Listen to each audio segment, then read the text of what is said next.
નમસ્કાર. આઈઆઈટી અને બાયસેકના સંયુક્ત ઉપક્રમે આયોજિત શિક્ષાર્થ કાર્યક્રમમાં હું doctor Dipal Dave, NH Patel college of education Anand, આપ સૌનું હાર્દિક સ્વાગત કરું છું. વિદ્યાર્થી મિત્રો, આજે આપણે બીએડના જે રેગ્યુલર 2 વર્ષના અભ્યાસક્રમ દરમિયાન બીજા સેમેસ્ટરમાં સમાવિષ્ટ જે પેડાગોજીનો પેપર છે એની અંદર પણ જે લેંગ્વેજનો પેપર છે એમાં જે લેંગ્વેજ સ્કિલ છે એના વિશે આજે આપણે વિશેષ ચર્ચા કરવા જઈ રહ્યા છીએ. મિત્રો, બાળક પૃથ્વી ઉપર જન્મ લે છે અને પૃથ્વી ઉપર જન્મ લેતાની સાથે અજાણ્યા રુદન કરે છે. આ રુદનની સાથે જ એ શબ્દોથી પરિચિત થાય છે. એ પોતે શબ્દ શું છે એ જાણતો નથી, પરંતુ એના રુદનથી આપણને ખ્યાલ આવે છે. એટલે કે બાળકના રુદનથી જ એ શબ્દથી પરિચિત બની જાય છે. ધીરે ધીરે બાળક મોટું થાય છે અને પોતાના આસપાસના વાતાવરણમાં રહેલા લોકોને, કુટુંબીજનોને પરિચય મેળવતો થાય છે, એના તરફ આકર્ષિત થતો જાય છે, એમના શબ્દોને ઓળખતો થાય છે, એમના શબ્દો દ્વારા એમને પરખતો થાય છે. આમ એ જાણે અજાણે શબ્દો, અક્ષરો અને એની સાથે સાથે ભાષાથી પરિચિત થતો હોય છે. ભાષા એ જાતિ, જ્ઞાતિ, દેશ, રાજ્યના વાડાઓથી બંધાયેલી નથી, એનેથી પાર છે. માણસ કદાચ ભણેલો ન હોય તો પણ એ શ્રવણ અને કથન કરી શકે છે. જેમ જેમ એ શિક્ષા લેતો થાય છે, જેમ જેમ એ શબ્દો અને એની ભાષાથી પરિચય બનાવતો જાય છે અને એનું શિક્ષણ લેતો થાય છે, એમ એમ એ વાંચન અને લેખન પ્રત્યે આકર્ષિત થાય છે. આમ એ ભાષાનો ઉપયોગ કરતો થાય છે. તો ભાષા એ મનુષ્યને પોતાનો પરિચય આપવા માટે પણ પરિચિત કરાવે છે. અહીં એક ગુરુકુળ પ્રથાનું ઉદાહરણ જોઈએ. પ્રાચીન સમયમાં ગુરુકુળ પ્રથા અસ્તિત્વમાં હતી. મિત્રો, ગુરુ એ શ્લોકનું ઉચ્ચારણ કરે અને વિદ્યાર્થી એનું શ્રવણ કરી અને એનો અર્થ સમજતો થાય. આમ ગુરુનું કથન અને વિદ્યાર્થીનું શ્રવણ એ દ્વારા શિક્ષણ કાર્ય થતું હતું. સાંભળવામાં કાન અને તેને ઓળખવામાં આંખ ઉપયોગી બનતું હતું. આધુનિક જીવનમાં જ્યારે શિક્ષણમાં વાંચન અને લેખનનું સ્થાન વધ્યું છે, ત્યારે ડિજિટલ યુગમાં લખાણનું સ્થાન ઓછું જરૂર થયું છે, પરંતુ તેને બાદ કરી શકાય એવું નથી. આથી જ કોઈ પણ ભાષા ત્યારે જ આવડી કહેવાય કે જ્યારે તે સંપૂર્ણ રીતે શ્રવણ, કથન, વાંચન અને લેખન થઈ હોય ત્યારે. એટલે ભાષાના કૌશલ્યને શીખવા માટે આપણે એ ભાષાના જે મૂળભૂત બાબતો છે એને સમજવી જ રહી. હવે ભાષાનું જે કૌશલ્ય છે એમાં શ્રાવ્ય સ્વરૂપ, તો શ્રાવ્ય સ્વરૂપની અંદર શ્રવણ અને કથન હોય છે. હું બોલું છું, આપ સાંભળો છો, આ શ્રવણ છે, અને હું બોલું છું એટલે એ કથન થયું. એટલે આને શ્રાવ્ય સ્વરૂપ કહેવાય. શ્રાવ્ય સ્વરૂપની અંદર શ્રવણ ત્યારે જ અસ્તિત્વ થાય જ્યારે સામેની વ્યક્તિ કથન કરે છે, કંઈક બોલે છે ત્યારે. અહીં વ્યક્તિ શ્રોતાની ભૂમિકા ભજવે છે, સાંભળનારની ભૂમિકા ભજવે છે. સામેની બાજુએ દ્રશ્ય સ્વરૂપની કૌશલ્ય. તો દ્રશ્ય એ શું છે? તમે મને અત્યારે ટીવીના માધ્યમથી જોઈ રહ્યા છો, આ થયું દ્રશ્ય. અહીં વાંચન અને લેખન એ બંને દ્રશ્ય સ્વરૂપ છે. મારી જે પીપીટી છે એની અંદર જે લખાણ છે એ તમે વાંચી રહ્યા છો, આ વાંચન છે, અને મેં એને ડિજિટલના માધ્યમનો ઉપયોગ કરી અને લખ્યું, આ લખાણ છે. અહીં વ્યક્તિ વક્તાની ભૂમિકા ભજવે છે. અહીં હું બોલું છું અને તમે સાંભળો છો, એટલે અહીં વાંચન જે છે એ જ્યારે થાય છે ત્યારે વ્યક્તિ છે એ વક્તાની ભૂમિકા ભજવે છે, અને લેખન વખતે પણ વ્યક્તિ વક્તાની ભૂમિકા ભજવે છે, કારણ કે એમનેમ લખાતું નથી મિત્રો, એ લખેલું આપણે જોઈએ છીએ અને એને સમજીએ છીએ. વ્યક્તિ શ્રવણ માટે કાન, આ વાંચન માટે આંખ, કથન માટે મુખ વિવરના જુદા જુદા અંગો અને લેખન માટે હાથનો ઉપયોગ કરે છે. ત્યારે તેને શારીરિક અવયવનો ઉપયોગ કર્યો છે એમ કહેવાય. આમ વ્યક્તિ બોલવું, સાંભળવું, વાંચન કરવું ત્યારે તે અંગે સમજ મેળવવાનો પ્રયત્ન કરે છે. કથન કરે છે, લેખન કરે છે ત્યારે પણ સમજવું આવશ્યક જ છે. કથન કરતી વખતે પણ સમજણ વગરનું આપણે બોલતા નથી. આથી ભાષાના આ ચારેય કૌશલ્ય, શ્રવણ, કથન, વાંચન અને લેખન, એ શરીર કૌશલ્ય વૈજ્ઞાનિક અને મનોવૈજ્ઞાનિક આ બંને પાસા સાથે સંબંધ ધરાવે છે, કારણ કે એની અંદર શરીરના દરેક અંગોનો અને સાથે સાથે મનોવૈજ્ઞાનિક એટલે કે માનસિક જે પાસું છે એની પણ આવશ્યકતા રહે છે. હવે ભાષામાં અર્થગ્રહણાત્મક એટલે શું? અર્થને સમજવો. વ્યક્તિ શ્રવણ અને વાંચન કૌશલ્ય દ્વારા અર્થગ્રહણ કરે છે. જ્યારે આપણે સાંભળીએ છીએ ત્યારે આપણે એનો અર્થ ગ્રહણ કરવાનો પ્રયત્ન કરીએ છીએ. અત્યારે તમે મને સાંભળી રહ્યા છો મિત્રો, તો તમે સમજી રહ્યા છો કે મેડમ અત્યારે ભાષાના જે કૌશલ્ય છે એના વિશે કંઈક ચર્ચા કરવા જઈ રહ્યા છે અને એ તમે તમારા મગજની અંદર ઉતારો છો. આ અર્થગ્રહણાત્મક. સામે રહેલા જે શબ્દો છે એને તમે જોવો છો અને એને પણ તમારા માઇન્ડની અંદર કેચઅપ કરો છો. તો આ વાંચન કૌશલ્ય, જેમાં અર્થગ્રહણાત્મક થાય છે. ભાષામાં વ્યક્ત થયેલા અર્થને ગ્રહણ કરે, સમજે, સુધારે અને શીખે. ઘણી વખત આપણો ખોટો ખ્યાલ હોય છે ત્યારે આપણે એને સુધારી પણ છીએ. હવે અર્થગ્રહણાત્મક પછી અભિવ્યક્તિ લક્ષી, એટલે કે તમે સમજી શકો છો અભિવ્યક્ત થવું એટલે બોલવું. કથન અને લેખન, ઘણી વખત લેખન દ્વારા પણ અભિવ્યક્તિ થાય છે. બાળક પોતાની ઈચ્છા, આકાંક્ષા, લાગણી અભિવ્યક્ત કરે છે એટલે એને અભિવ્યક્તિ લક્ષી કહેવાય છે. ભાષા અર્થગ્રહણાત્મક પણ છે અને ભાષા અભિવ્યક્તિ લક્ષી પણ છે. ભાષામાં શ્રવણ અને વાંચન દરમિયાન ભાગીદારી બાળકની કેટલી છે તે જાણી શકાતું નથી. એ પોતે કેટલો ઇન્વોલ્વ છે એ કહી શકાતો નથી. તે માટે તે નિષ્ક્રિય છે. જ્યારે કથન અને લેખન દરમિયાન તેને સમજવું જ પડે છે, એને સમજ્યા વગર ચાલતું નથી. અત્યારે હું બોલું છું ને આપ સાંભળો છો તો તમારું ઇન્વોલ્વમેન્ટ અહીં કેટલું છે એ માપી શકાય એવું નથી. તો એના માટે આપણે શું કરવું જોઈએ? તો એ જે બોલાય છે, જે સંભળાય છે એને જ્યારે તમારે પોતાને પેપરમાં લખવાનું હોય છે ત્યારે ત્યાં તમારી પૂર્ણ ભાગીદારી બને છે, કારણ કે ત્યાં તમારે પોતે પ્રગટ થવાનું હોય છે. એ જ રીતના અહીં જે કહેલું છે એ તમારે તમારા વર્ગની અંદર વ્યક્ત કરવાનું થાય કથન દ્વારા, ત્યારે પણ તમારી ભાગીદારી પૂર્ણ બને છે, તમે સજાગ હોય છો. આથી તે સક્રિય ઉત્પાદક કૌશલ્ય છે એમ કહી શકાય. જો આ 4 સ્કિલ જે છે એ 4 સ્કિલનો પાયાની અંદર જ્યારે આપણે વાત કરીએ છીએ ત્યારે સૌથી પહેલાં ક્યાંથી શરૂઆત થશે? તો કે શ્રવણથી શરૂઆત થશે. આના વિશેની આ જે 4 સ્કિલ જે છે એના વિશેની ડિટેલ રજૂઆત છે એ આપણે એક પછી એક જોતા જઈએ. તો સૌથી પહેલાં શ્રવણ. સાંભળવું એ ખૂબ અઘરી બાબત છે એવું કહેવાય છે અને જે સાંભળેલું છે એ પૂર્ણપણે 100% આપણે ગ્રહણ કરેલું છે એ કહી શકાય નહીં. તો કે બોલાતી ભાષાના સાંભળેલા અવાજો ઓળખી અર્થ સમજવાની પ્રક્રિયા એટલે શ્રવણ. જ્યારે જે ભાષા બોલાય છે અને એ ભાષાથી આપણે પરિચિત હોઈએ છીએ, એને આપણે સમજતા હોઈએ છીએ, ત્યારે એ જે પ્રક્રિયા બને છે ત્યારે એને શ્રવણ કહેવાય. કોઈ ભાષાથી આપણે પરિચિત નથી અને એ ભાષા બોલાય છે ત્યારે આપણે એ ભાષા ભલે કથન થતી હોય, ભલે બોલાતી હોય, એમ છતાં આપણે એને સમજી શકતા નથી, એટલે એને શ્રવણ કર્યું કહેવાય નહીં.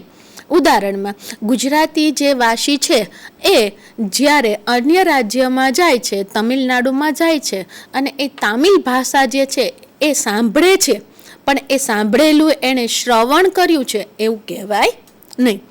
પરંતુ સાંભળેલા અવાજોના અર્થગ્રહણ ત્યારે જ થાય ત્યારે તેને શ્રવણ થયું કહેવાય. તો અહીં સાંભળેલું એ શ્રવણ માટે જરૂરી છે. જો પહેલાં સંભળાય છે તો જ પછી એને આપણે લિસનિંગ કરી શકીએ છીએ. તો કે સાંભળવું એટલે hearing. Hearing is the apprehending of the sound. ફક્ત એનું સાઉન્ડ સંભળાય છે, કાંઈક બોલાય છે, તમિલમાં કાંઈક બોલે છે. Listening is the comprehension of symbols. એના સિમ્બોલને આપણે પકડી શકીએ છીએ, એને સમજી શકીએ છીએ, ત્યારે એને આપણે લિસનિંગ એટલે કે શ્રવણ કર્યું કહેવાય. Listening may be defined as the purposeful accept of hearing. જ્યારે હિયરિંગ થઈ જાય છે અને એને આપણે એક્સેપ્ટ કરીએ છીએ ત્યારે એ લિસનિંગ બને છે. Listening technically is known as a auding એટલે કે સાંભળવું. એ જ્યારે આપણે સાંભળેલું છે એને અર્થગ્રહણ સાથે સમજીએ છીએ ત્યારે એ શ્રવણ થયું કહેવાય, એટલે એ લિસનિંગ થયું કહેવાય. The process of listening is the process of recognising and interpreting of comprehending the spoken language. જ્યારે એ બોલાતી ભાષા જે છે એને આપણે સમજીએ છીએ ત્યારે એ સ્પોકન બોલાતી જે ભાષા છે એનું શ્રવણ થયું કહેવાય. મિત્રો, પિક્ચરનું ગીત આપણે જ્યારે સાંભળીએ છીએ ત્યારે આપણે એનો અર્થ સમજવાનો પ્રયત્ન કરતા નથી, એટલે એ હિયરિંગ કર્યું કહેવાય. પરંતુ હું બોલું છું અને તમે તમારા એક્ઝામ માટે, તમે તમારા ભવિષ્ય માટે એને સમજવાનો પ્રયત્ન કરો છો, માટે એ લિસનિંગ કર્યું કહેવાય, એટલે એ શ્રવણ પ્રક્રિયા થઈ ગણાય. હવે આ શ્રવણ પ્રક્રિયા છે એનું શરીર વૈજ્ઞાનિક અને મનોવૈજ્ઞાનિક એટલે ફિઝિકલ અને સાયકોલોજી આ બંને પાસા છે. તો શરીર વિજ્ઞાન છે એમાં શેની જરૂર પડે છે, આપણે શેના વડે સાંભળીએ છીએ, તો કે કાન વડે સાંભળવું. અને મનોવૈજ્ઞાનિક પાસું તો એમાં સાંભળેલા અવાજને અર્થ આપવાની ક્રિયા. આ જે સાંભળેલો અવાજ છે એનાથી પરિચિત થઈએ છીએ, એને ઓળખીએ છીએ અને પછી એને આપણે સમજવાની કોશિશ કરીએ છીએ, એટલે એ બન્યું મનોવૈજ્ઞાનિક પાસું. બધું જ સાંભળેલું આપણે શ્રવણ કરતા નથી. સાંભળેલા ઉચ્ચારણો, ધ્વનિ સંકેતો, શબ્દો, શબ્દ સમૂહ કે વાક્યો, શ્રાવ્ય છાપો જે એની ઇમેજ છે એનું પ્રત્યક્ષીકરણ થાય છે. તે જ અર્થઘટન કે અર્થગ્રહણ થાય છે. જ્યારે આ લખેલું છે એને તમે સમજો છો, એને એક્સેપ્ટ કરો છો, એની ઇમેજ લો છો અને એનું તમે તમારા માઇન્ડમાં એને લો છો ત્યારે એનું અર્થગ્રહણ થયું કહેવાય. આથી મનોવૈજ્ઞાનિકો શ્રવણ પ્રક્રિયાને પ્રત્યક્ષીકરણની પ્રક્રિયા ગણે છે.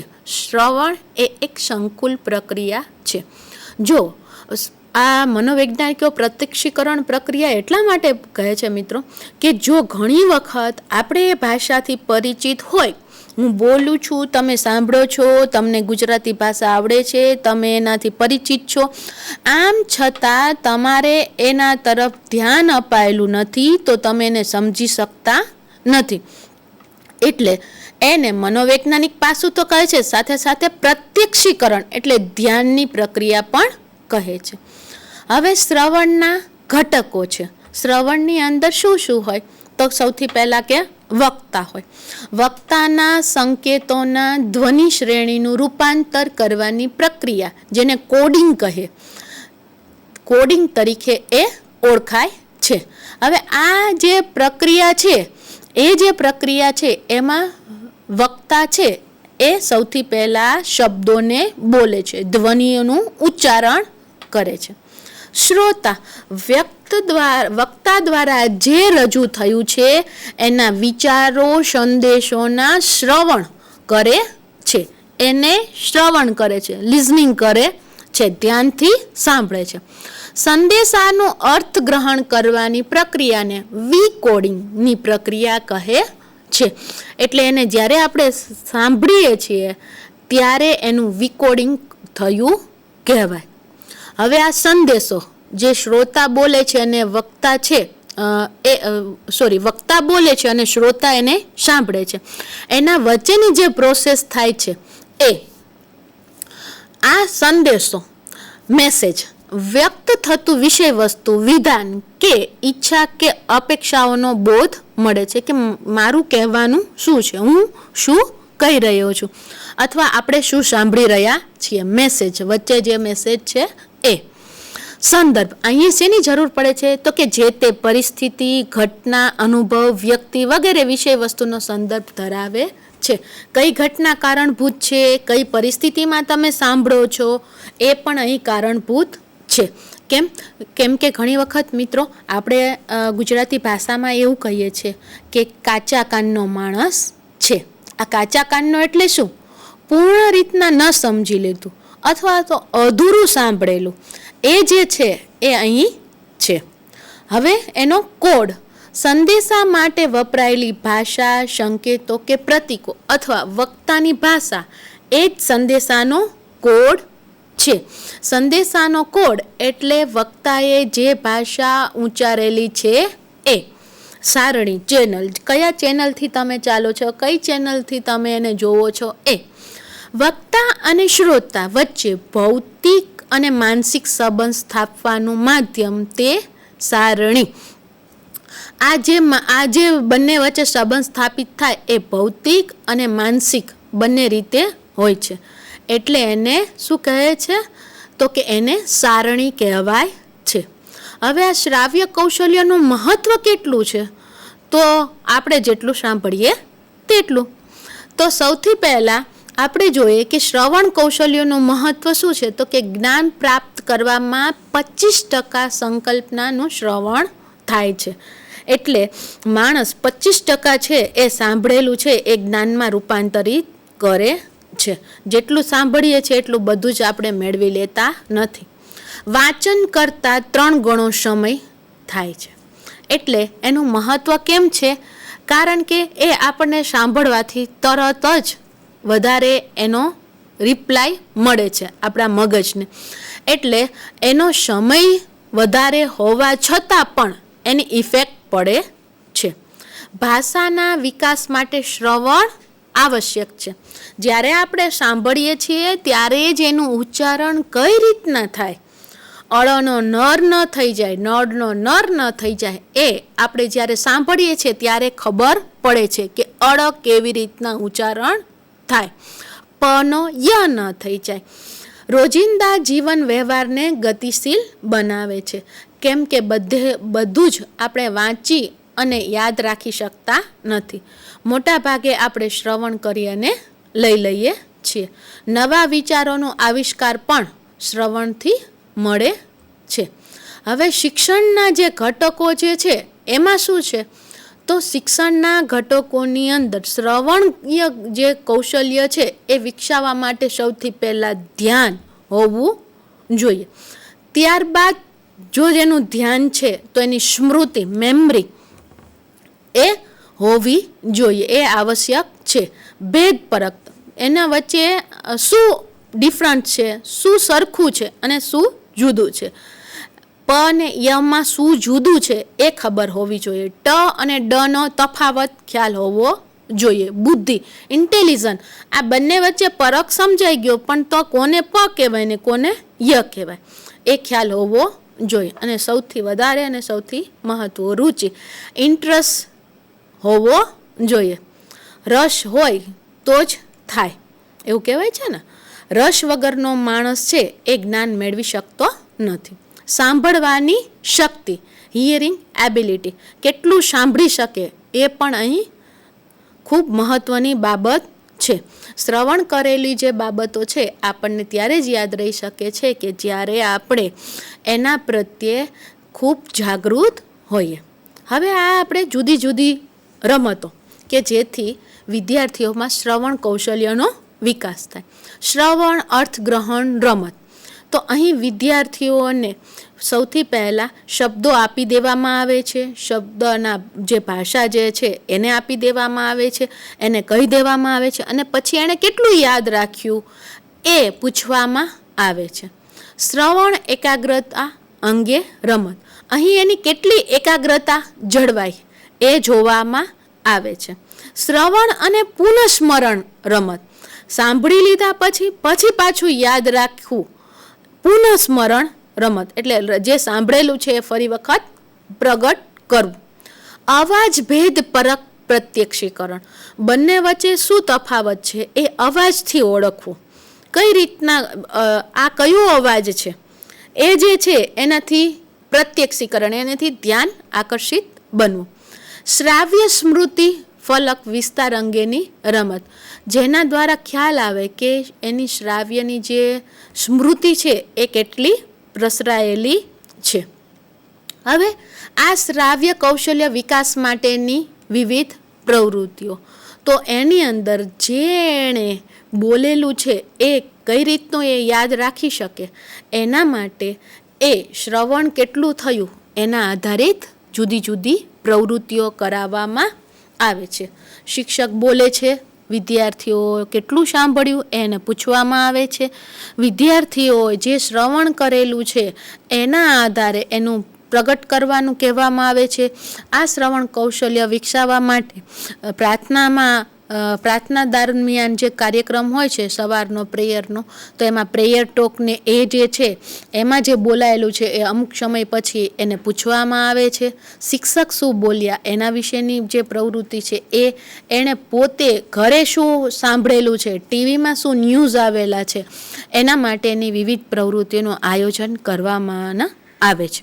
શ્રવણ કૌશલ્યનું મહત્ત્વ, શ્રવણ કૌશલ્યનું વિશેષ મહત્ત્વ એટલા માટે છે કે જો એને કોઈ શારીરિક અવયવોની બાધા ન હોય, ખામી ન હોય, તો એ કાનથી પૂર્ણ રીતે સાંભળી શકે છે. તો વિદ્યાર્થીઓની સમજ ચકાસવા માટે શ્રવણ કૌશલ્ય છે એ ખૂબ આવશ્યક છે.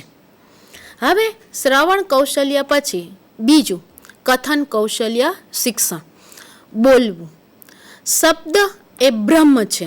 ભાષાના શ્રાવ્ય માધ્યમ દ્વારા સ્પીકિંગ, શ્રાવ્ય માધ્યમ દ્વારા, શ્રાવ્ય ઘટકો દ્વારા ભાષક પોતાના વિચારો, જે બોલનાર છે એ પોતાના વિચારો અને લાગણીઓ અભિવ્યક્ત કરે ત્યારે તેને કથન કરે છે એમ કહેવાય. શબ્દ એ બ્રહ્મ છે એવું ચોક્કસ છે, એટલે જે કહેલું છે એ ક્યાંક ને ક્યાંક સંભળાય છે. અહીં પણ બે પાસા છે, શરીર વૈજ્ઞાનિક અને મનોવૈજ્ઞાનિક, ફિઝિકલ અને સાયકોલોજી. જે શરીર વૈજ્ઞાનિક પાસું છે એમાં અવાજ, ધ્વનિ એ કથન છે, અને એના દ્વારા પ્રગટ થતા જે વિચારો છે એ શું છે તો કે એ મનોવૈજ્ઞાનિક છે. વિચારણા વિના કથન શક્ય જ નથી. વિચાર્યા વગર બોલી શકાતું નથી. હું અત્યારે બોલું છું અને તમે સાંભળો છો, તો આ મારું કથન છે એ વિચાર્યા વગરનું નથી, પૂર્વ નિર્ધારિત છે, પૂર્વ આયોજિત છે. કથન વિચાર ઉપર આધારિત છે. ઘણી વખત વ્યક્તિના કથન દ્વારા જ એનું માપન થાય છે કે એ વ્યક્તિના વિચારો કેટલા છે, અને માટે જ ગુજરાતી ભાષામાં કહેવામાં આવે છે કે વિચારીને બોલો. વિચારેલું હશે એવું જ બોલાશે. કથન વિચારનો આવિષ્કાર કરે છે, પ્રગટ કરે છે. કથનનું વિષય વસ્તુ અભિવ્યક્ત કરતા સભાનતા યુક્ત થાય છે. કથન વખતે ભાષાના ધ્વનિઓ ઉચ્ચારણ તંત્ર દ્વારા નિષ્પન્ન થાય છે, અને વક્તા આ કૌશલ્ય દરમિયાન સક્રિય બને છે, જાગૃત બને છે. વક્તા પોતાના ભાષા વ્યવહાર સંવાદનું રૂપ ધારણ કરે છે. વાતચીત જે ટોકિંગ છે એ દરમિયાન કથન કૌશલ્ય જે છે એના બે પાસા અનુભવાય છે. અહીં આપણે સ્પોકનનું જોઈએ તો ખ્યાલ આવે કે જે બોલાયેલું છે એને લિઝનિંગ, સાંભળનાર વ્યક્તિ છે એને સાંભળે છે. આગળની બાબત છે એ આપણે પછી જોઈએ. હવે અહીં આપણે જે વાત કરીએ છીએ એ કથન કૌશલ્યની અંદર જ્યારે ઉચ્ચારણ થાય છે ત્યારે મુખ વિવરના જુદા જુદા અવયવોથી એનું ઉચ્ચારણ થાય છે? તો કે કોઈ પણ ભાષા જે છે એ એના ઉચ્ચારણ દ્વારા અભિવ્યક્ત થાય છે. કંઠ, તાલુ, મૂર્ધા, દંતી અને ઓષ્ઠી આ 5 એ અવયવો છે જેના દ્વારા કથનનું ઉચ્ચારણ થાય છે. કથન કૌશલ્યમાં બોલવું એટલે સ્પીકિંગ અને કહેવું એટલે શેવિંગ. આ બંનેમાં તફાવત છે. બોલવાનું શ્રાવ્ય માધ્યમ દ્વારા થાય છે અને કહેવાનું એ શ્રાવ્ય અને દ્રશ્ય એમ બંને માધ્યમ દ્વારા થાય છે. હવે વાતચીત દરમિયાન વક્તા શ્રાવ્ય માધ્યમ ઉપરાંત મુખ મુદ્રાઓ અને ચેષ્ટાઓની મદદ લે છે. હું બોલું છું, ઘણી વખત મારો હાથ હલે છે, મારું મુખ હલે છે, એટલે એ સ્વાભાવિક રીતે જ એ ચેષ્ટાઓ છે એનો ઉપયોગ કરે છે અને દ્રશ્ય માધ્યમનો પણ ઉપયોગ કરે છે. કથન કૌશલ્યનો મુખ્ય ઉદ્દેશ તો વિચાર અને લાગણીઓને અભિવ્યક્ત કરવાનો છે.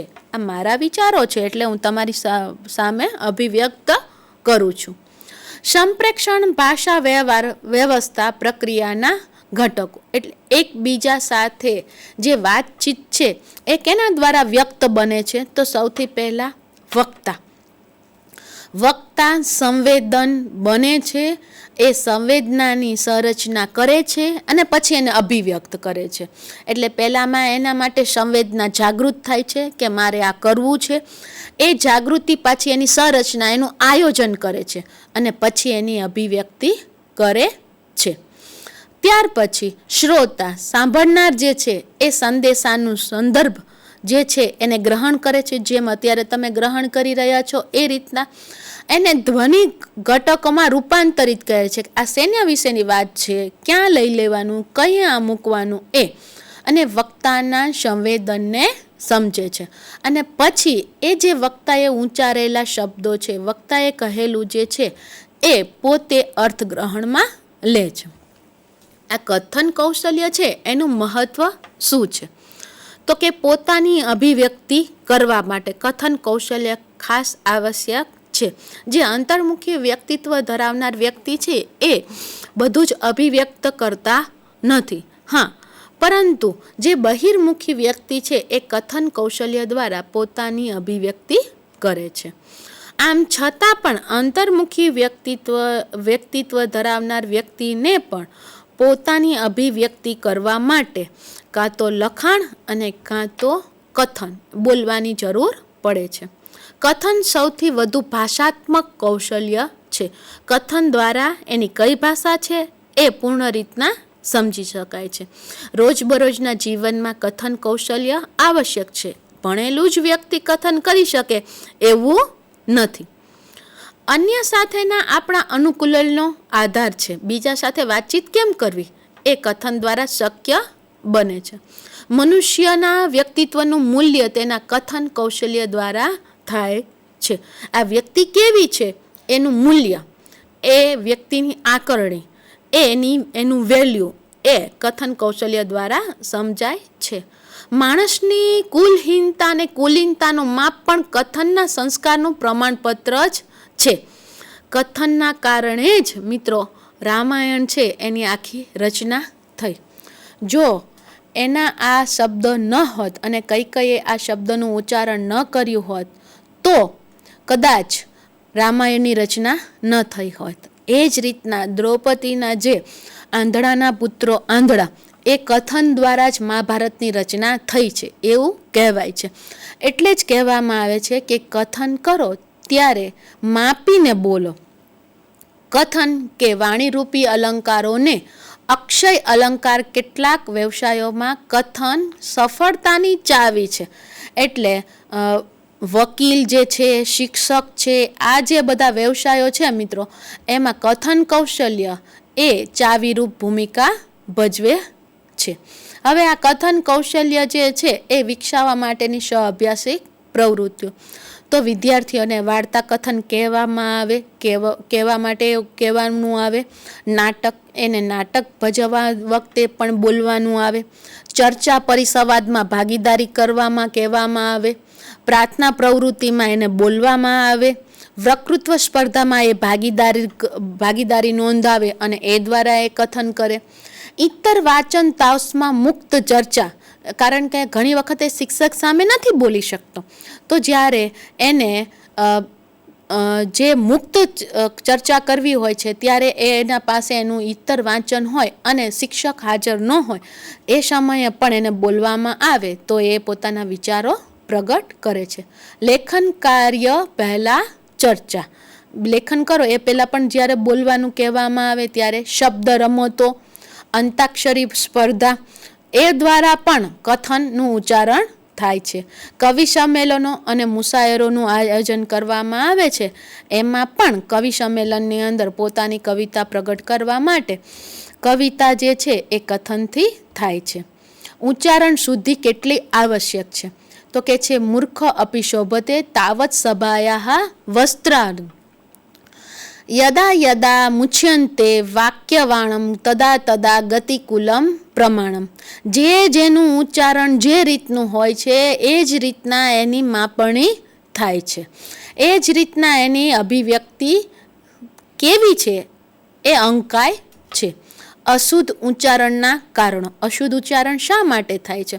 કાં તો એની શારીરિક કારણો, જો એનામાં જે આપણે મુખ વિવારના જે ભાગો સમજીએ એમાં કોઈ ખામી રહી ગઈ હોય તો એ ચનું ને એનું પૂર્ણ ઉચ્ચારણ કરી શકતો નથી વ્યક્તિ. વાતાવરણજન્ય કારણો. એ જે વાતાવરણમાંથી આવે છે એમાં કૌટુંબિક વાતાવરણ એ રીતનું હોય છે ત્યારે એ વ્યક્તિ છે એના ઉચ્ચારણમાં ભેદ જોવા મળે છે. એના કુટુંબના લોકો એ રીતનું ઉચ્ચારણ કરતા હોય છે માટે બાળક છે એ પણ એ રીતના બોલે છે. સામાજિક વાતાવરણ એ જે સમાજમાંથી આવતો હોય છે એ સમાજની અંદર જ્યારે નું ઉચ્ચારણ થાય છે ત્યારે એ બાળક નું ઉચ્ચારણ નથી કરતો પરંતુ ની જગ્યાએ નું ઉચ્ચારણ કરે છે. પ્રદેશ વિશેની અસર. જે તે પ્રદેશમાંથી આવતો હોય છે તો એની છાપ પણ એનામાં રહેલી હોય છે.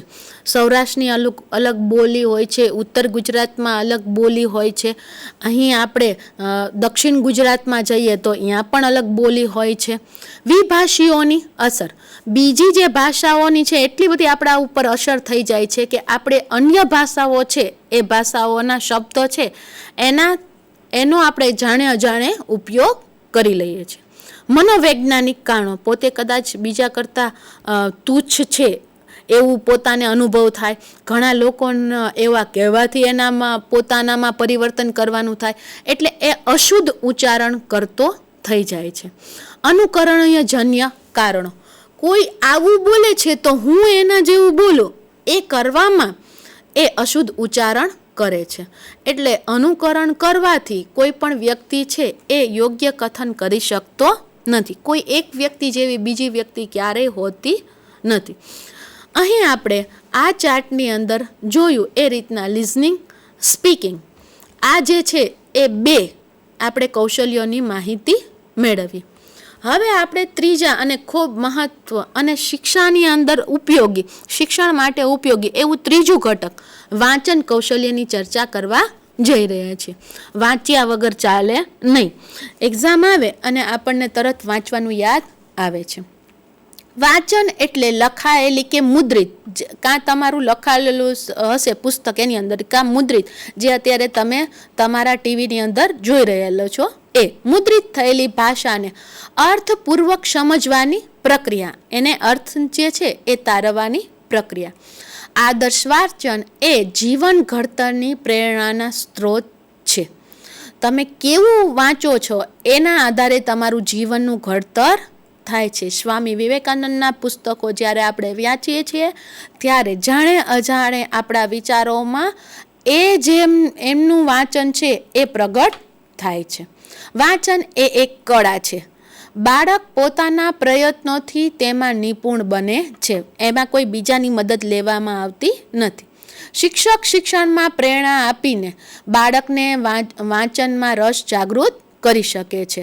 એટલે શિક્ષકની પ્રેરણાથી બાળક જે છે એ વાંચન તરફ જાગૃત બને છે. રોબિન્સન એમ કહે છે કે વાંચન શક્તિ એટલે સંજ્ઞાઓ અને અવાજનું પ્રત્યક્ષીકરણ સ્પર્ધા, તેનો અર્થ ઘટાડવાની પ્રક્રિયા, એના જે અર્થ છે એને આપણે સમજવાની પ્રક્રિયા.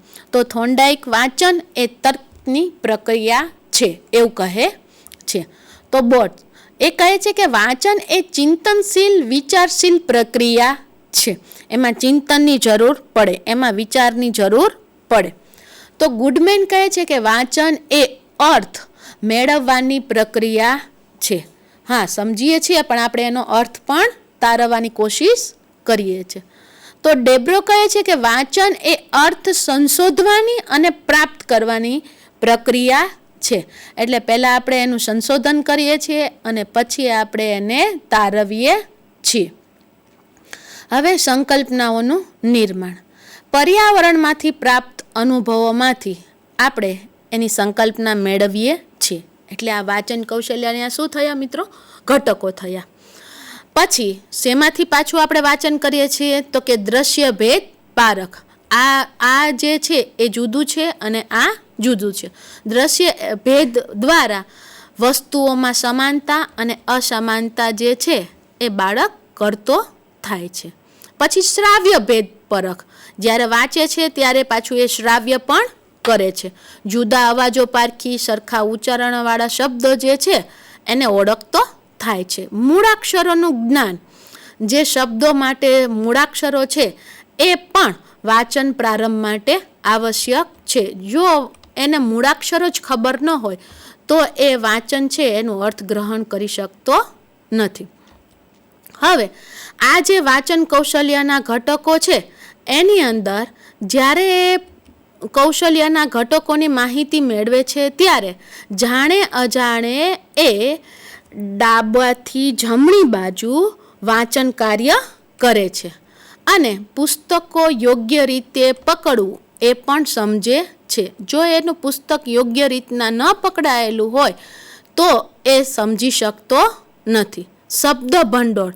જો એનો શબ્દનો ભંડોળ ન હોય તો પણ એ શબ્દ છે એને ઓળખી શકતો નથી. છાપેલા અક્ષરોના અર્થ સમજવા. જે છાપેલા અક્ષરો જે છે એનો અર્થ તારવતા પણ એને આવડવું જોઈએ. એ ક્યારે આવડે? જ્યારે એ વાંચન કૌશલ્યના ઘટકોથી પરિચિત હોય ત્યારે. શબ્દ સ્વતંત્ર રીતે બોલતા શીખવા. કોઈ પણ શબ્દ જે છે એ એક સામટું બોલી જવું નહીં, એક સાથે બોલી જવું નહીં, પણ સ્વતંત્ર રીતે. દરેક શબ્દનું સ્વતંત્ર અસ્તિત્વ છે. એ વિદ્યાર્થીને વાંચન દરમિયાન આવડવું જોઈએ. શારીરિક તંદુરસ્તી. કાન વાક અવયવોની ખામી ન હોય તો જ એ બાળક યોગ્ય રીતે વાંચી શકે છે. માનસિક તંદુરસ્તી. બૌદ્ધિક શક્તિ જે છે એ પણ એનામાં હોવી જોઈએ. માનસિક વય એ વયનો એ હોવો જોઈએ તો એ શબ્દોથી એનાથી પરિચિત થાય. એવું પર્યાવરણ હોવું જોઈએ. ઘર, કુટુંબ, સમાજમાં એ પર્યાવરણ એ રીતનું હોય છે તો બાળક જે છે એ વાંચન તરફ આકર્ષિત થાય છે. હવે વાંચન તત્પરતા એટલે શું? તો કે છે વાંચન તત્પરતા એ બાળકની એક એવી માનસિકતા સૂચવે છે કે જેના માટે બાળક વાંચવા માટે તૈયાર થાય છે, એનું મન થાય છે એને. તો હેરિસ કહે છે કે વાંચન તત્પરતા એ માનસિક પરિપક્વતાની એવી સામાન્ય પરિસ્થિતિ છે કે જેની પ્રાપ્તિ વધુ પડતા શ્રમ વિના વાંચવા માટેની બાળકની યોગ્યતા આપે છે. એટલે એનામાં બહુ શક્તિની જરૂર નથી પડતું કારણ કે એ તત્પર હોય છે, એનામાં એને રસ હોય છે.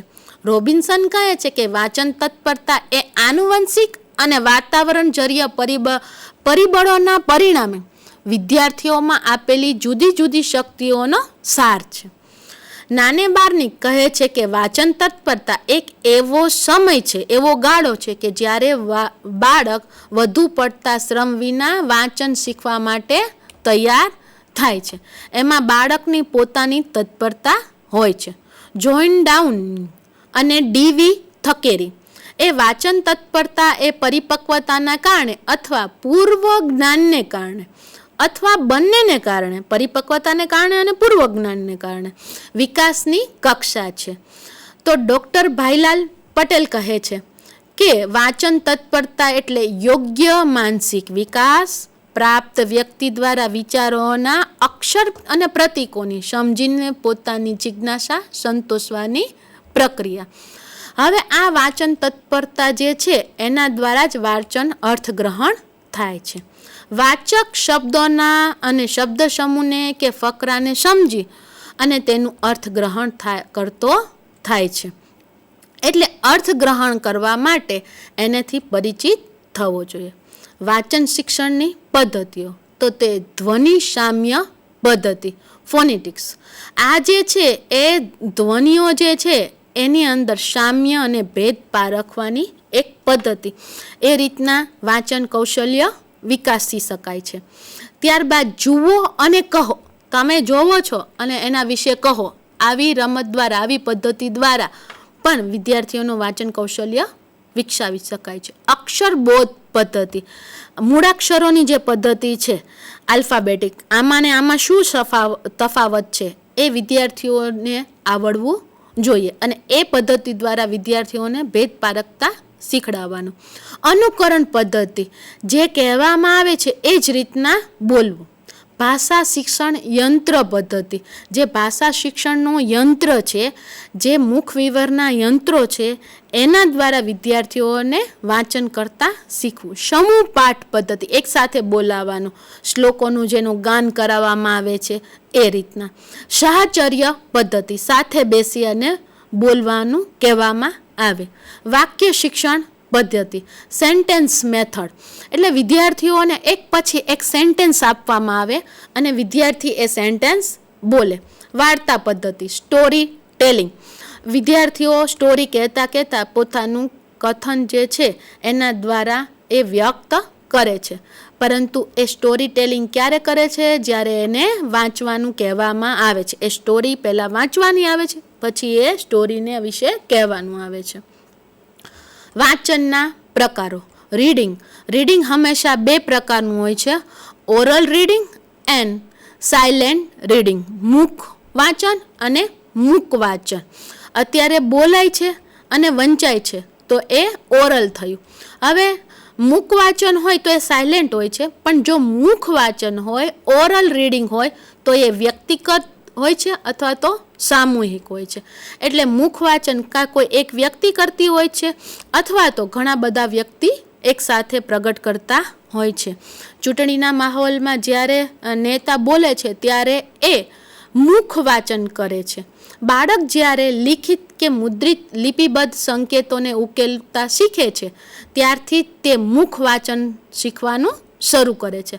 સંકેતની દ્રષ્ટિથી ઉકેલવાનો પહેલો પ્રયાસ હંમેશા ધ્વનિયુક્ત હોય છે. આમ લિખિત કે મુદ્રિત સંકેતોનું ધ્વનિ સંકેતોમાં પ્રકટીકરણ, એનું નામ જ મુખ વાંચન. હવે આ મુખ વાંચન છે એનું પણ મહત્વ, તો કે મુખ વાંચન છે એના દ્વારા પોતાના વિચારો અન્ય સુધી પહોંચાડી શકાય છે. પોતે શું વિચારે છે એ અન્ય લોકો સમજી શકે છે. એટલે મુખ વાંચન છે એનું ખૂબ મહત્વ છે. હવે મુખ વાંચન દોષના કારણો અને એના ઉપાયો.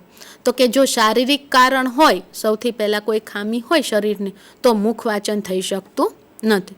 મનોવૈજ્ઞાનિક કારણ, પોતે પોતાને બીજાથી પછાત સમજતો હોય ત્યારે. સંવેગાત્મક કારણો, પોતાની સંવેદના છે એ પ્રગટ ન કરી શકતો હોય ત્યારે, રજૂ ન કરી શકતો હોય ત્યારે.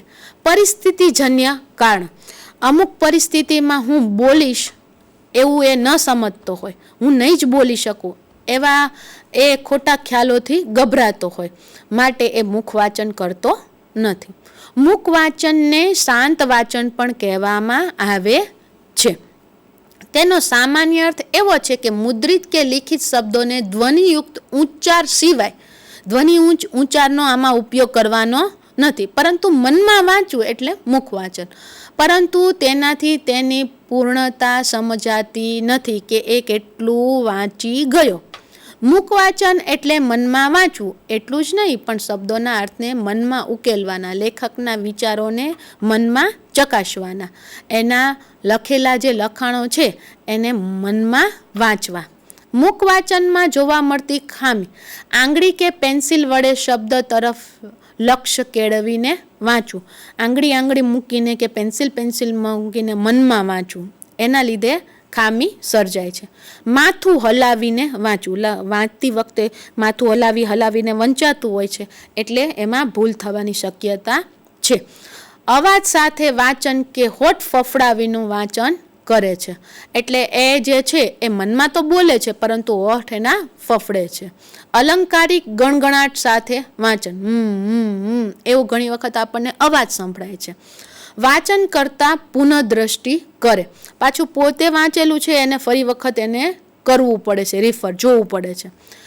તો આ વાંચન સાથે સાથે એક ઇત્તર વાંચન, એટલે જે સિલેબસ છે એ સિવાયનું વાંચન, તો એને ઇત્તર વાંચન કહે છે. વિશેષ વાંચન, જેના દ્વારા વ્યક્તિ પોતાની રુચિ પ્રમાણે મૂલ્યના વિકાસ માટે કંઈક નવું વાંચે છે, એ વિશેષ વાંચન. અને શિષ્ટ વાંચન, જે તે ગોલ પ્રત્યે પહોંચવા માટે કંઈક એના આધારિત જે વાંચે છે એ શિષ્ટ વાંચન, જેના દ્વારા સારું એવું નિર્માણ કરી શકાય.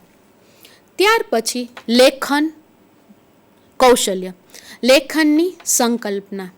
બાળક જેવું સાંભળે છે તેવું બોલે છે અને જેવું બોલે છે તેવું લખે છે. એટલે કે લેખિત અભિવ્યક્તિના પાયામાં શ્રવણ કૌશલ્ય અને કથન કૌશલ્ય આ બંને કારણભૂત છે. લેખન એટલે ફક્ત શબ્દો લખવા તેવું નથી, પરંતુ લેખન માટે શબ્દ વિષયક સજ્જતા, શૈલી વિષયક સજ્જતા, જે ગદ્ય છે તેના પ્રકારો વિષયક સભાનતા વગેરે બાબતોમાં અગત્યની છે. સાથોસાથ અર્થગ્રહણાત્મક કૌશલ્ય અંગે પણ સજ્જતા એનામાં હોવી જોઈએ. ત્યારબાદ જ વ્યક્તિ સાચું લેખન કરી શકે છે. જો એને ગદ્યના પ્રકારો, જો શૈલી અંગેના બાબતો, જો શબ્દ વિષયકની સજ્જતા એનામાં ન હોય તો એ સાચું લેખન કાર્ય કરી શકતો નથી. એટલે તો મિત્રો જીપીએસસી જેવી મોટી એક્ઝામની અંદર, યુપીએસસી જેવી મોટી એક્ઝામની અંદર લેખન કાર્ય જે છે એને ડિસ્ક્રિપ્ટિવની અંદર લખવાનું પણ કહેવામાં આવે છે.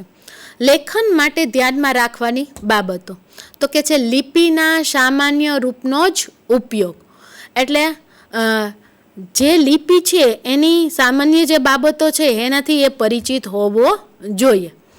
પરિચિત શબ્દોથી શુદ્ધ જોડણીની જાણકારી. અશુદ્ધ જોડણીને કારણે જે લખેલું છે એ ખોટું વંચાય છે.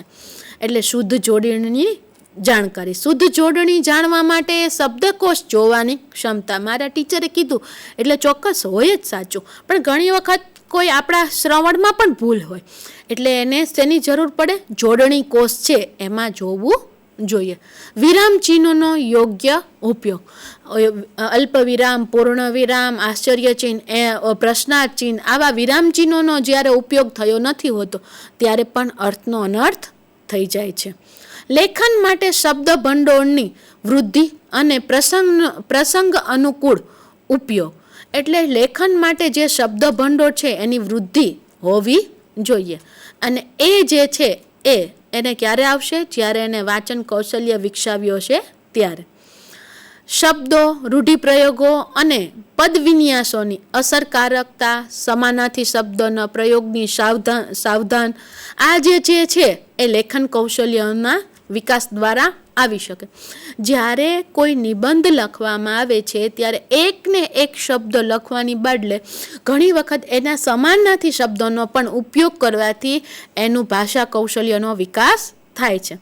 જનની વિશે જ્યારે માતૃ નિબંધ લખવામાં આવે છે ત્યારે માતા વિશે માં શબ્દનો ઉપયોગ કરવાની બદલે માતૃ, જનની આવા સમાનાર્થી શબ્દોનો પ્રયોગ કરવાથી ભાષા કૌશલ્યનો વિકાસ થાય છે. શબ્દો પ્રયોગોમાં સાવધાની, અર્થનો અનર્થ ન થઈ જાય એની તકેદારી. શુદ્ધ પ્રભાવપૂર્ણ ભાષા લેખન શૈલીના પ્રયોગો. શુદ્ધ ભાષાનો પ્રયોગ અને પ્રભાવપૂર્ણ ભાષા.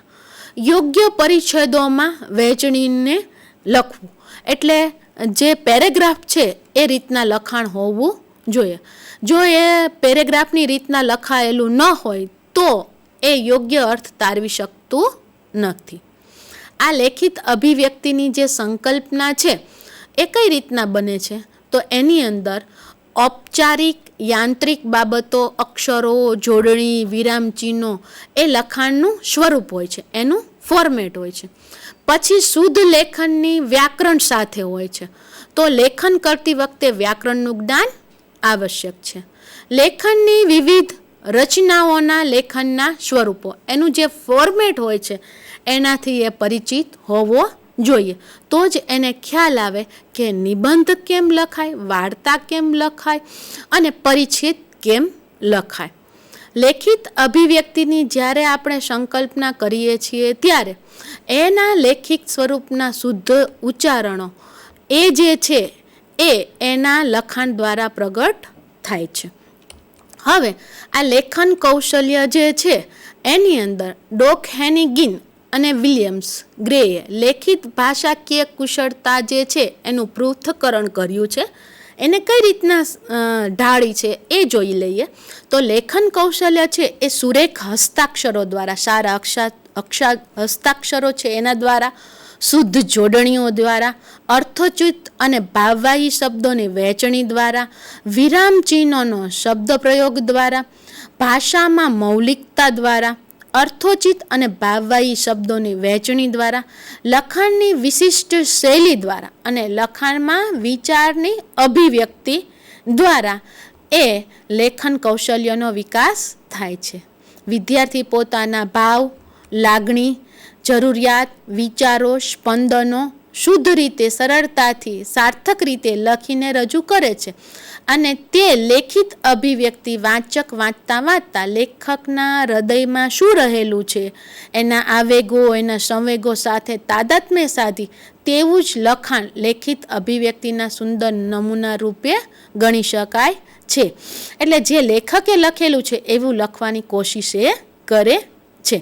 હવે આ લેખિત અભિવ્યક્તિના જુદા જુદા સ્વરૂપો છે. પરિચ્છેદ સંરચના, નિબંધ દ્વારા, જે વિચાર વિસ્તાર છે એના પ્રકટીકરણ દ્વારા, આત્મકથા, સત્યના પ્રયોગો વગેરે, મંતવ્ય, પોતાનું જે વિચાર છે એ કોઈએ રજૂ કરેલું હોય એનું લખાણ લખવું, અહેવાલ, જુદા જુદા ન્યૂઝપેપરોમાં આવતું જે અહેવાલ છે એ, વાર્તા કથન કઈ રીતના કરવું એ લખાણ દ્વારા, ચર્ચા પત્ર કઈ રીતના લખાય છે એ, પત્ર લેખન જે સાદો છે એ, સંક્ષિપ્ત લેખન ટૂંકમાં રજૂ કરવું, અનુવાદ લેખન જે લખાયેલું છે એનું અનુવાદ, ગદ્ય અને પદ્યની સમીક્ષા, રસ દર્શન, સંવાદ લેખન, એક બોલે અને બીજો સાંભળે, અનુલેખન, જોયેલું લખવું, શ્રુત લેખન, સાંભળેલું લખવું, શીઘ્ર લેખન, તરત કહે અને કોઈ આપણે લખવું, એના દ્વારા ભાષા છે એનું પ્રકટીકરણ થાય છે. લેખન કૌશલ્યના આધાર સ્તંભો દ્વારા લખતા શીખવાની વિવિધ પ્રવૃત્તિઓ દ્વારા નાના બાળકો લખતા શીખે છે. પેસ્ટોલોજીની રચનાત્મક પ્રવૃત્તિ છે એ એનો ભાગ છે. એને જુદા જુદા ટુકડામાં અક્ષરને આપી દેવામાં આવે છે અને એને જોઈ કરી અને એની આખી વાક્ય રચના કરવામાં આવે છે. અનુકરણ પદ્ધતિ એ પણ એક પદ્ધતિ છે લેખન કૌશલ્યની. લખતા શીખવાની જે આ પદ્ધતિ છે એમાં જેક્ટોએ એક પદ્ધતિ આપી છે, એક નમૂનો આપી દેવાનો અને એના મૂળ વાક્ય સાથે સરખાવી અને એને લખવાનું કહેવામાં આવે છે. બાળકો પોતાની ઇન્દ્રિયોનો ઉપયોગ કરી અને આ રીતના થાય છે. મોટેરાઓનું લેખન કાર્ય પણ સમજી અને બાળક એ પ્રમાણે લખતો થાય છે. લેખનના જે મહત્ત્વના અંગો છે એ મહત્ત્વના અંગો દ્વારા અનુલેખન અને શ્રુત લેખન છે. ચક્ષુ દ્વારા એકવાર ભાષાને ઝીલી અને એને પ્રગટ કરવું, અને શ્રુત લેખન એટલે કર્ણ દ્વારા આપણે શ્રવણ કરી અને પછી એને લખવું. પ્રવચન એ શ્રુત લેખન છે, જેમાં સામાન્ય જોડણીની ભૂલો, અનુસ્વારની સામાન્ય ભૂલો, વિરામચિહ્નોની સામાન્ય ભૂલો, સુવાચ્ય અક્ષરોની શિથિલ વાક્ય રચના, યોગ્ય વાક્ય રચના ન હોય તો, ભાષાનું દારિદ્ર્ય હોય તો, પૂરતી ભાષા ન આવડતી હોય તો, મૌલિકતાનો અભાવ હોય તો, વર્ણથી પૂરતે પરિચિત ન હોય ત્યારે આ ભાષા લેખન જે છે એમાં લેખનની ખામી બને છે. લેખિત કૌશલ્ય વિકસાવવા માટે જુદી જુદી હસ્તાક્ષર સ્પર્ધા, હસ્તલિખિત અંક, સમાચારના લેખન, સુવિચારનું લેખન, શ્રુત લેખન, અવતરણ, સંગ્રહ, પત્ર લેખન, અહેવાલ લેખન, પ્રવાસનું વર્ણન કરતું લેખન, આ છે એ વિદ્યાર્થીઓને આપી જોડણીની રમતો, શબ્દ રમતો દ્વારા એનું લેખન કૌશલ્ય છે એ વિકસાવી શકાય છે. આમ શ્રવણ, કથન, વાંચન અને લેખન. લિસનિંગ જે છે એ સ્પીકિંગ, રીડિંગ એન્ડ રાઇટિંગ, આ જે 4 આધાર સ્તંભો છે એના દ્વારા ભાષાના મૂળભૂત કૌશલ્યોનો વિકાસ થાય છે. કોઈ પણ ભાષાનો પૂર્ણ રીતના પરિચય એ આ ભાષાના મૂળભૂત કૌશલ્યો દ્વારા વિકાસમાન પમાય છે. સૌથી પહેલાં શ્રવણ, ત્યારબાદ કથન, ત્યારબાદ વાંચન અને લેખન દ્વારા ભાષા છે એ પૂર્ણ રીતના નિર્માણ પમાય છે. આભાર.